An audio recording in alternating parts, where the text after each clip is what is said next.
Hello friends, आज मी बनवत आहे माझं फेवरेट आंब्याचं गोड लोणचं, जे वर्षभर टिकते, अजिबात खराब होत नाही. जर तुम्हाला रेसिपी शिकायची असेल गोड लोणचं कसं बनायचं परफेक्ट, तर व्हिडिओ शेवटपर्यंत नक्की पहा. तर इथे मी घेतलेले आहेत 3.5 किलो आंबे, जे मार्केटमध्येच मी कट करून आणले होते. म्हणजे स्वच्छ धुवून तिकडेच स्वच्छ पुसून घेतलेले होते आणि मार्केटमध्ये जे कट करून देतात ना, त्यांच्याकडूनच कट करून आणले होते छान छोटे छोटे पीसमध्ये. आणि घरी आल्यानंतर मी आणि अहोंनी त्याच्यामधले जे खराब असतात ना फोडी, ते बाहेर काढून ठेवले होते आणि चांगल्या फोडी घेतलेल्या होत्या. तर आता आपल्याला काय करायचं आहे, मिठामध्ये रात्रभर हे लोणचं आहे ना, म्हणजे आंब्याच्या फोडी आहेत ना, हे रात्रभर मिठामध्ये ॲड करून ठेवायचे आहेत. तर इथे मी घेतलेलं आहे 1 छोटी वाटी इतकं मीठ आणि थोडीशी हळद, अर्धी वाटी इतकी हळद घेतलेली आहे. आणि आता हे सगळं मिक्स करून घ्यायचं आहे आणि पूर्ण रात्रभरासाठी ठेवून द्यायचे झाकून, म्हणजे मिठाला पाणी सुटते. ओके, आता पूर्ण रात्रभर मी ठेवून दिलेलं होतं आणि छान असं मिठाला पाणी सुटलेलं आहे. तुम्हाला दाखवते. आता काय करायचं, हे मिठाचं पाणी आहे ना, ह्याच्यामध्ये फोडी, आता हे बघा मिठाचं पाणी आहे ना, त्यामध्ये आता फोडी मिक्स करून घ्यायचे आहेत पूर्ण आणि एका स्वच्छ ताटामध्ये, ज्याला पाणी नसेल ना अशा ताटामध्ये काढून घ्यायचे आहेत फोडी. ओके, लोणचं बनवताना कुठल्याही म्हणजे पाण्याचा अंश पाहिजे नाही, अजिबात. एकदम सुक्का, हातसुद्धा सुक्का पाहिजेत आणि जे डिशेस वापरणार आहेत त्यासुद्धा सुक्या पाहिजेत. ओके, तर आता मी 2-3 डिशमध्ये मी घेतलेले होतं, कारण की 3.5 किलो आंबे होते ना. आता हे मी सुकवत आहे 4 ते 5 तासासाठी आमच्या टेरेसवर. तुमच्याकडे जर टेरेस नसेल ना, तर तुम्ही फॅन खाली सुकवलं तरी चालेल. फॅन खाली 7 ते 8 तास सुकवायचे आहेत, पण मी टेरेसवर सुकवते ना, एकदम कडक ऊन येते तिकडे, तर मी फक्त 4 ते 5 तासासाठी ठेवून दिलेलं आहे. आणि मी 12 वाजता ठेवलेलं होतं, मी 4:30 वाजता काढलेलं होतं. आणि हे बघा, हे साईडला करून ठेवलेले होते त्या फोडी आहेत आणि ह्या दुसऱ्या चांगल्या फोडी आहेत. आणि हे आमचे नारियलांना, घराजवळ नारळ असले ना का काय काय पडतच राहते कचरा.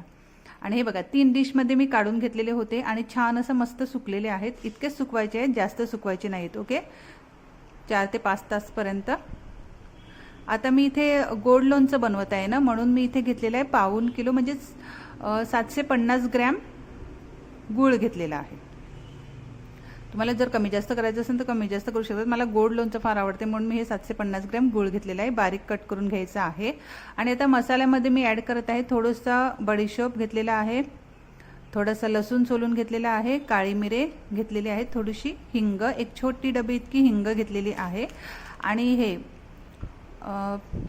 रायपूड आणि मेथीदाणा 50 ग्रॅम आहे, रायपूड 200 ग्रॅम आहे. कारण की जास्त आहेत ना आंबे, 3.5 किलो आहेत आंबे, म्हणून मी जास्त घेतलेला आहे रायपूड. ओके, आता आपण मसाला बनवून घेऊया. तर इथे मी बेडेकर 2 पॉकेट घेतलेले आहेत लोणच्याचा तयार मसाला. मी हमेशा बेडेकरच वापरते, कारण की बेडेकरने खूप छान स्वाद येतो. मोस्टली बेडेकरच वापरतात सर्वजण. तुम्हाला घरी मसाला बनवायचा असेल तर तुम्ही घरीसुद्धा बनवू शकता. ठीक आहे, तर इथे मी 2 पॉकेट यूज केलेला आहे. आणि थोडीशी आता हळदसुद्धा ॲड करायची आहे. अगोदरसुद्धा आपण हळद ॲड केलेली होती, मग थोडीशी मोजकीच, म्हणजे 3 चमचे इतकी मी हळद ॲड करत आहे. आणि चवीनुसार मीठ ॲड करायचं आहे, म्हणजे तुमच्या चवीनुसार कमी जास्त तुम्ही करू शकतात. मी इथे 3-4 चमचे घेतलेलं आहे मीठ, कारण की मिठाच्या पाण्यामध्येच फोडी आपण अगोदर फिरून घेतलेल्या आहेत ना, म्हणून तुम्ही तुमच्या आवडीनुसार मीठ घेऊ शकतात.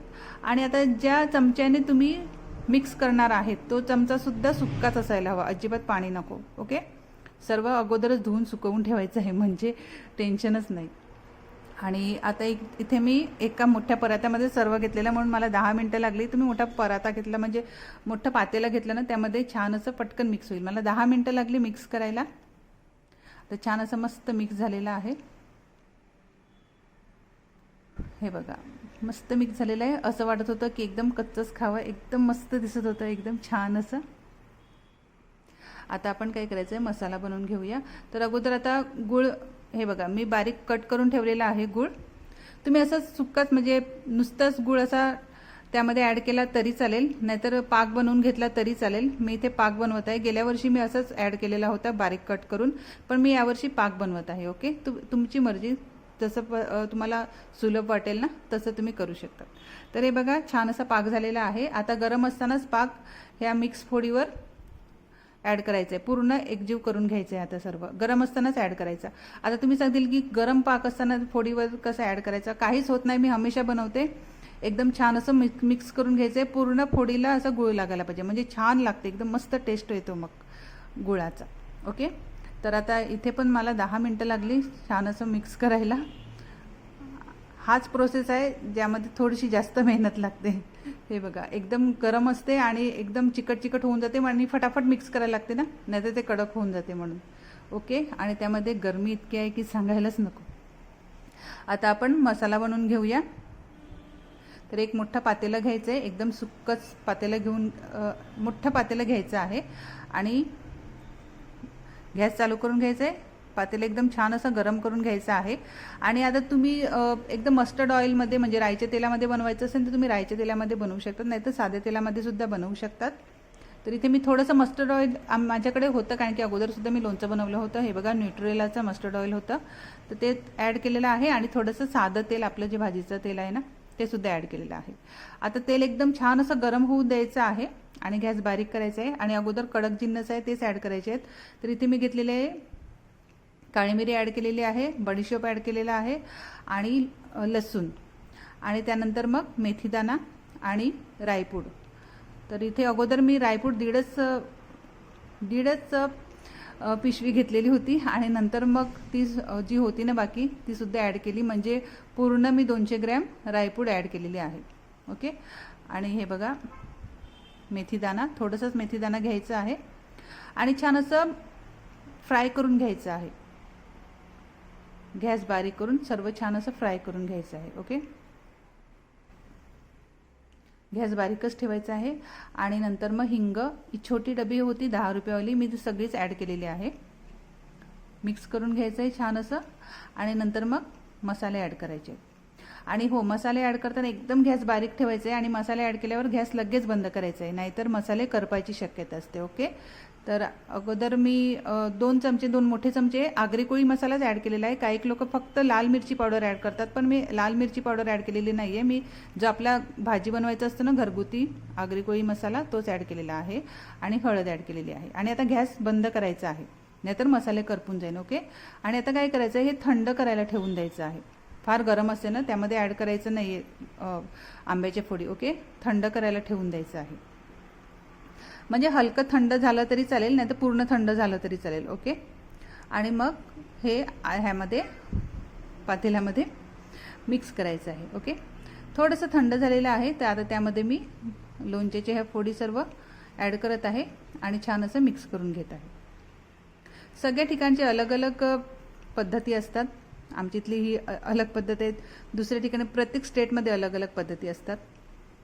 ओके, तर आता हे बघा छान असं मिक्स करून घेतलेलं आहे आणि आता हे 12 ते 15 तासासाठी असंच ठेवून द्यायचं आहे. ह्याच पातेल्यामध्ये ठेवून द्यायचं आहे, लगेच बर्नीत भरायचं नाही. ओके, 12 ते 15 तासासाठी ठेवून द्यायचं आहे, म्हणजे त्यामधलं तेल आहे ना ते वरती येते. आणि त्यानंतर 12 ते 15 तासानंतर मग बर्नीमध्ये भरून घ्यायचं आहे. हे बघा, बरोबर 15 तास ठेवलेलं होतं मी आणि छान असं वरती तेल आलेलं आहे. आणि आता तुम्ही काचेच्या बर्नीमध्ये सुद्धा भरू शकतात, नाहीतर प्लॅस्टिकच्या बर्नीमध्ये सुद्धा भरू शकतात. आणि हो, जो चमचा तुम्ही घेतील तो पुन्हा सुक्काच पाहिजे, एकदम बर्नीसुद्धा सुक्कीच पाहिजे, हातसुद्धा सुक्काच पाहिजे, अजिबात पाण्याचा अंश नाही पाहिजे. ओके, नाहीतर लगेच थोडी जरी मिस्टेक केली तरी मग लोणचं खराब व्हायची शक्यता असते. तर आता हे बघा छान असं भरून घ्यायचं आहे पूर्ण. आणि हो, जे वरती लागते ना असं बर्नीला असं लागते ना, ते काय करायचं, एका चांगल्या कपड्याने नाहीतर असं कागदाने असं पुसून घ्यायचं, नाहीतर त्याला सुद्धा बुरशी लागायची शक्यता असते. आणि 2 दिवस असंच ठेवून द्यायचं. आणि नंतर मग वाटलंच तर तुम्हाला की तेल कमी आहे तर 2 दिवसानंतर तेल कडक गरम करायचं, थंड करायचं आणि नंतर बर्नीमध्ये ॲड करायचं आणि पूर्ण टोटल तेलाने हे भरून टाकायचं, म्हणजे वर्षभर खराब होत नाही लोणचं. ओके फ्रेंड्स, आपण लवकर भेटूया. Take care and bye bye.